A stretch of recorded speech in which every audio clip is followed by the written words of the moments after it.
एक शिष्य जाता है। अब वो पहले तो अपने गुरु के पास पूरी जीवन उनकी सेवा करता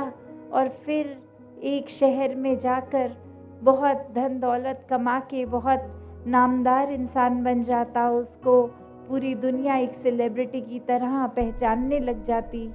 तो कैसे वो कुछ सालों बाद वापस अपने गुरु के पास अब आया और एक बहुत ही पैसों से भरी बोरी एक सामने रखी कि वो उस तरह रखते ही वो गुरु ने अपने शिष्य को देखकर कहा कि इतने शोर क्यों मचा रहे हो। और वो शिष्य सोचने लगा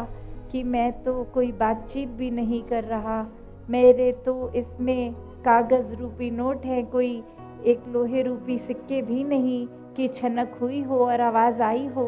तो शोर किस बात का गुरुजी कह रहे हैं। तो वो आगे से गुरुजी समझाते हैं कि ये दिखावे का शोर, ये अहंकार का शोर, कि मन में तो भाव ये था कि सेवा भाव से नहीं, समर्पित भाव से वो एक धन समर्पित नहीं किया जा रहा था, पर ये दिखाने वाले कि मेरे साथ जो सेवा करते थे वो वहीं के वहीं रह गए हैं। मैंने संसार में कितनी उपलब्धि ले ली है, मेरी एक महिमा हो गई है, मैं कोई इम्पोर्टेंस रखता हूँ इस दुनिया में, मुझे पहचानने वाले बहुत हो गए हैं। तो ऐसा भाव वो जब गुरु ने उस लिए ही पहचान लिया क्योंकि एक वो झलक गया मन का भाव। तो कैसे चाहे वो शोर रूप तो आवाज़ नहीं आई, पर फिर भी वो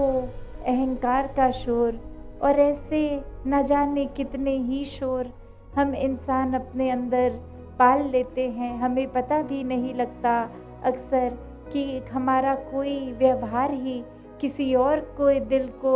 एक तड़पा रहा है, हमारा व्यवहार एक किसी और के लिए नुकसानदायक बन रहा है। बस इसी में लगे हुए हैं कि हमसे ज़्यादा तो बल किसी में नहीं है, हमसे ज़्यादा ही बुद्धि तो किसी में नहीं है, हम जितने श्रेष्ठ हैं उतने तो और कोई एक इंसान भी हमारे मुकाबले का नहीं है।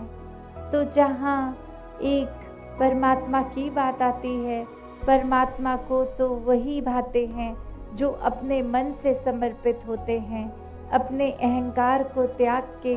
सिर्फ हर एक से प्यार करते जाते हैं।